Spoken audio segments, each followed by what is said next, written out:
Hola, hola. Nuevamente les damos la bienvenida al ciclo cultural La Pasejis te acompaña contando, un espacio para compartirnos contenidos literarios, narrados y recitados por quienes han decidido participar de este ciclo. Hoy nos acompaña con su lectura Francisco Taborda Ocampo. Nació en Colombia, es abogado, vive en Villa Mercedes. La oportunidad de leer en voz alta siempre formó parte de sus aficiones. La cuarentena y esta oportunidad de leer cuentos han significado para él la oportunidad de reconectarse con el mundo literario y compartir sus búsquedas. A continuación, escuchamos, en la voz de Francisco Taborda Ocampo, el cuento El Sur, de Jorge Luis Borges.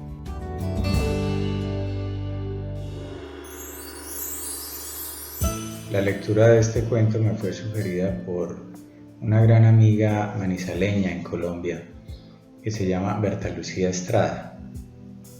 Para ella este cuento es quizá el mejor de la literatura latinoamericana. Y bueno, su autor no necesita presentación, es Jorge Luis Borges y el cuento se llama El Sur. El hombre que desembarcó en Buenos Aires en 1871 se llamaba Johannes Dallmann y era pastor de la iglesia evangélica. En 1939, uno de sus nietos, Juan Dallmann, era secretario de una biblioteca municipal en la calle Córdoba y se sentía hondamente argentino. Su abuelo materno había sido aquel Francisco Flores, del 2 de Infantería de Línea, que murió en la frontera de Buenos Aires, lanceado por indios de Catriel. En la discordia de sus dos linajes, Juan Dallmann, tal vez a impulso de la sangre germánica, eligió el de ese antepasado romántico, o de su muerte romántica. Un estuche con el daguerrotipo de un hombre inexpresivo y barbado, una vieja espada, la dicha y el coraje de ciertas músicas, el hábito de estrofas del Martín Fierro, los años, el desgano y la soledad, fomentaron ese criollismo algo voluntario, pero nunca ostentoso. A costa de algunas privaciones, Dallmann había logrado salvar el casco de una estancia en el sur, que fue de los Flores. Una de las costumbres de su memoria era la imagen de los eucaliptos balsámicos y de la larga casa rosada que alguna vez fue carmesí. Las tareas y acaso la indolencia lo retenían en la ciudad. Verano tras verano se contentaba con la idea abstracta de posesión y con la certidumbre de que su casa estaba esperándolo en un sitio preciso de la llanura. En los últimos días de febrero de 1939 algo le aconteció. Ciego a las culpas, el destino puede ser despiadado con las mínimas distracciones. Dallmann había conseguido, esa tarde, un ejemplar descabalado de las 1001 noches de Weil. Ávido de examinar ese hallazgo, no esperó que bajara el ascensor y subió con apuro las escaleras. Algo en la oscuridad le rozó la frente. ¿Un murciélago? ¿Un pájaro? En la cara de la mujer que le abrió la puerta vio grabado el horror, y la mano que se pasó por la frente salió roja de sangre. La arista de un batiente recién pintado que alguien se olvidó de cerrar le habría hecho esa herida. Dallmann logró dormir, pero a la madrugada estaba despierto y desde aquella hora el sabor de todas las cosas fue atroz. La fiebre lo gastó y las ilustraciones de las 1001 noches sirvieron para decorar pesadillas. Amigos y parientes lo visitaban y con exagerada sonrisa le repetían que lo hallaban muy bien. Dallmann los oía con una especie de débil estupor y le maravillaba que no supieran que estaba en el infierno. 8 días pasaron como 8 siglos. Una tarde, el médico habitual se presentó con un médico nuevo y lo condujeron a un sanatorio de la calle Ecuador, porque era indispensable sacarle una radiografía. Dallmann, en el coche de plaza que los llevó, pensó que en una habitación que no fuera la suya podría, al fin, dormir. Se sintió feliz y conversador. En cuanto llegó, lo desvistieron, le raparon la cabeza, lo sujetaron con metales a una camilla, lo iluminaron hasta la ceguera y el vértigo, lo auscultaron y un hombre enmascarado le clavó una aguja en el brazo. Se despertó con náuseas, vendado, en una celda que tenía algo de pozo, y en los días y noches que siguieron a la operación pudo entender que apenas había estado, hasta entonces, en un arrabal del infierno. El hielo no dejaba en su boca el menor rastro de frescura.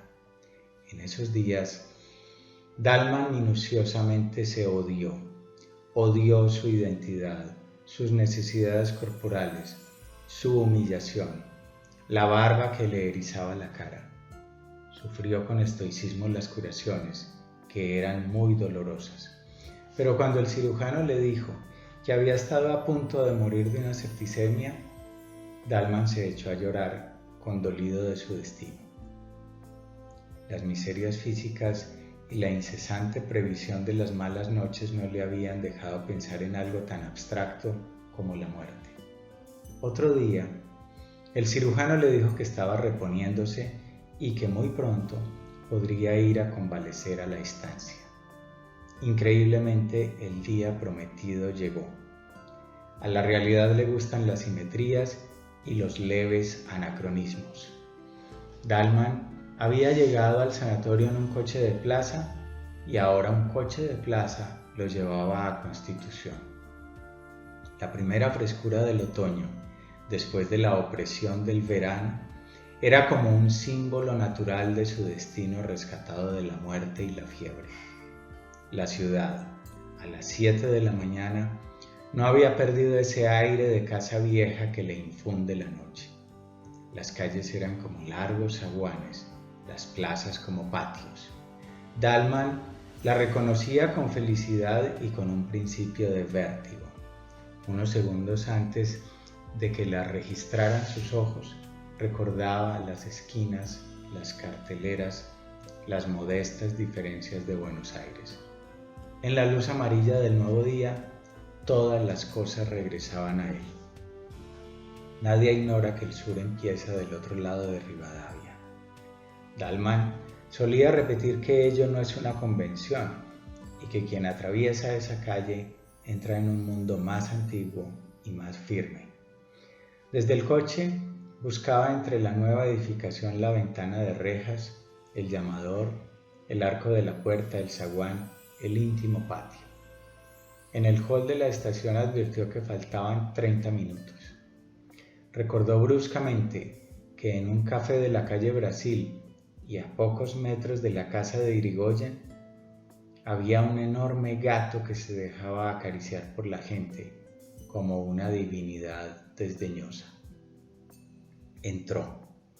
Ahí estaba el gato, dormido. Pidió una taza de café, la endulzó lentamente, la probó. Ese placer le había sido vedado en la clínica.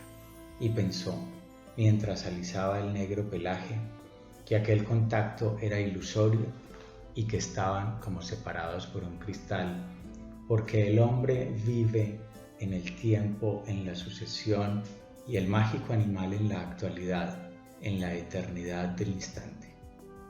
A lo largo del penúltimo andén el tren esperaba.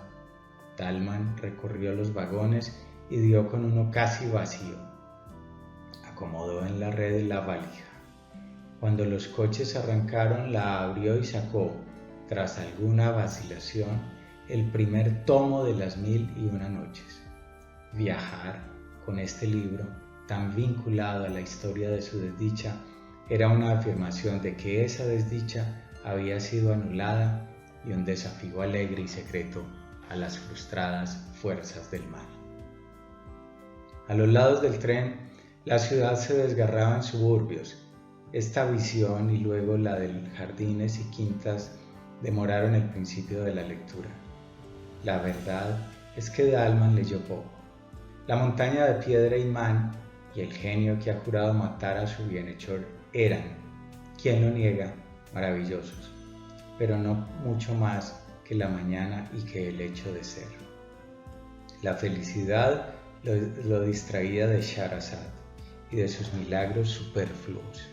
Dalman cerraba el libro y se dejaba simplemente vivir.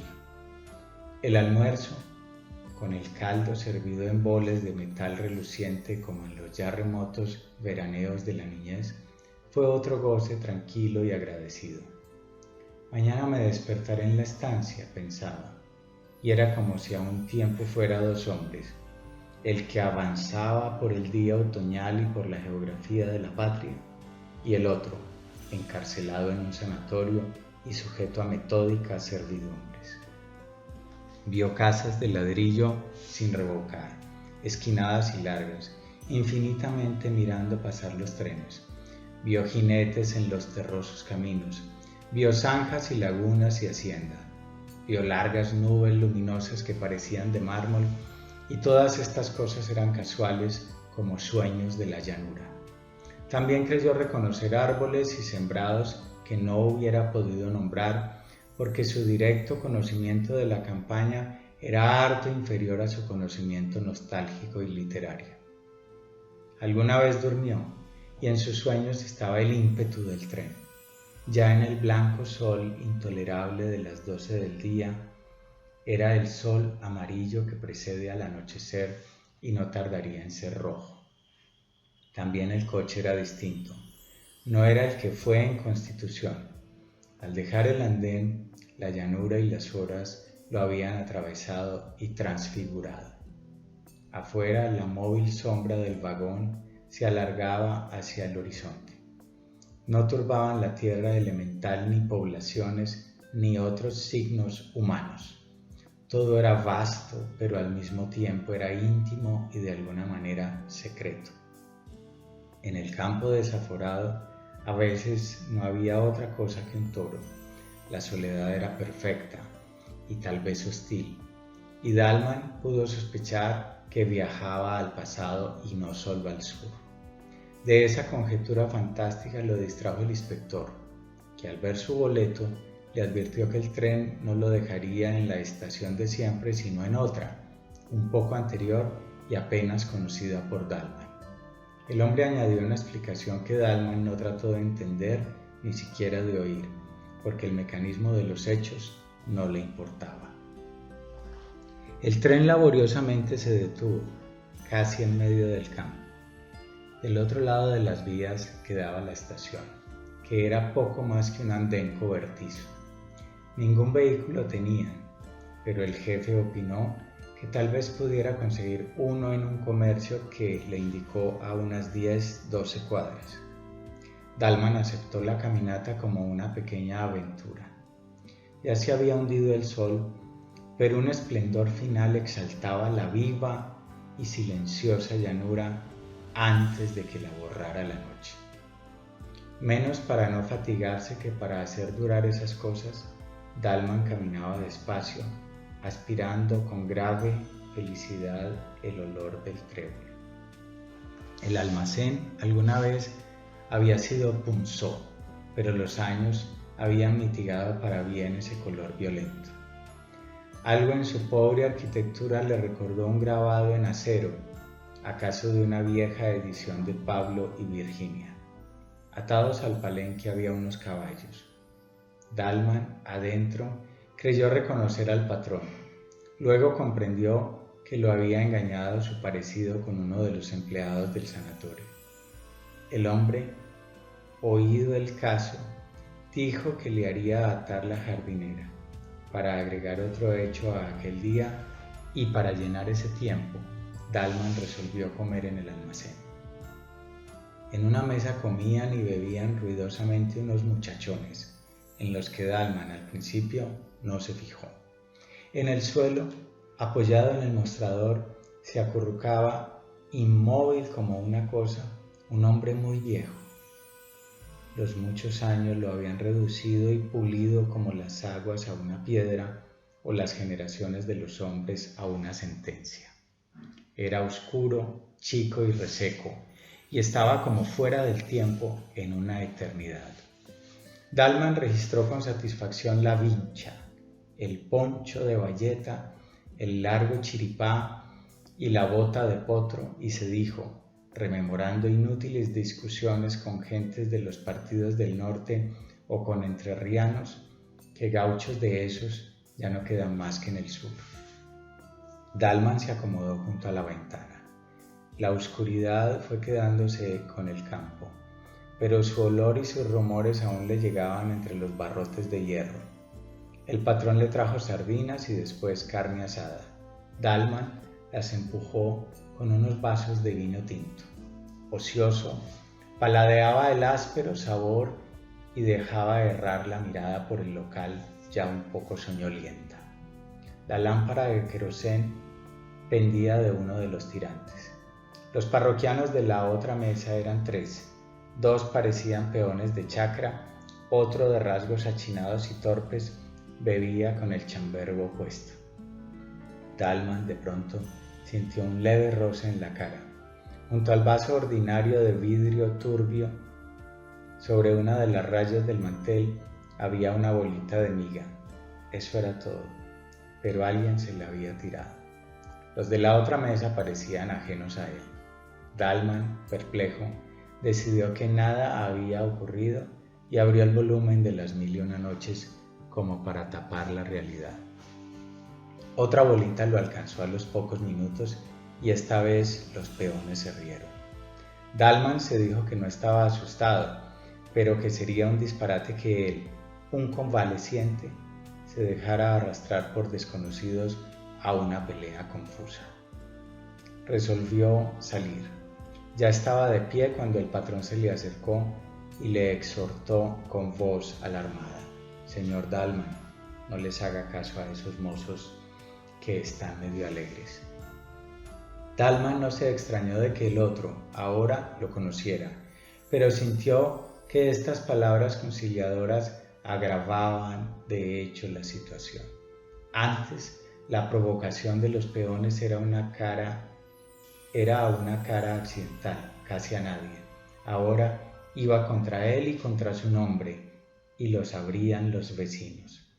Dalman hizo a un lado al patrón, se enfrentó con los peones y les preguntó qué andaban buscando.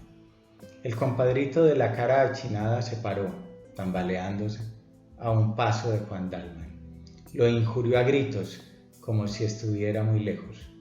Jugaba a exagerar su borrachera, y esa exageración era una ferocidad y una burla.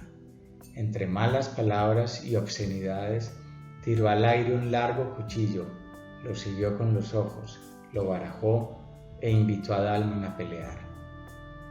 El patrón objetó con trémula voz que Dalman estaba desarmado. En ese punto, algo imprevisible ocurrió. Desde un rincón, el viejo gaucho extático, en el que Dalman vio una cifra del sur que era suyo, le tiró una daga desnuda que vino a caer a sus pies. Era como si el sur hubiera resuelto que Dalman aceptara el duelo. Dalman se inclinó a recoger la daga y sintió 2 cosas. La primera, que ese acto casi instintivo lo comprometía a pelear. La segunda, que el arma, en su mano torpe, no serviría para defenderlo, sino para justificar que lo matara. Alguna vez había jugado con un puñal, como todos los hombres, pero su esgrima no pasaba de una noción de que los golpes deben ir hacia arriba y con el filo para adentro. No hubieran permitido en el sanatorio que me pasaran estas cosas, pensó. «Vamos saliendo», dijo el otro. Salieron, y si en Dalman no había esperanza, tampoco había temor. Sintió, al atravesar el umbral, que morir en una pelea a cuchillo, a cielo abierto y acometiendo, hubiera sido una liberación para él, una felicidad y una fiesta en la primera noche del sanatorio cuando le clavaron la aguja. Sintió que si él, entonces, hubiera podido elegir o soñar su muerte, esta es la muerte que hubiera elegido o soñado. Dalman empuña con firmeza el cuchillo. que acaso no sabrá manejar y sale a la llanura.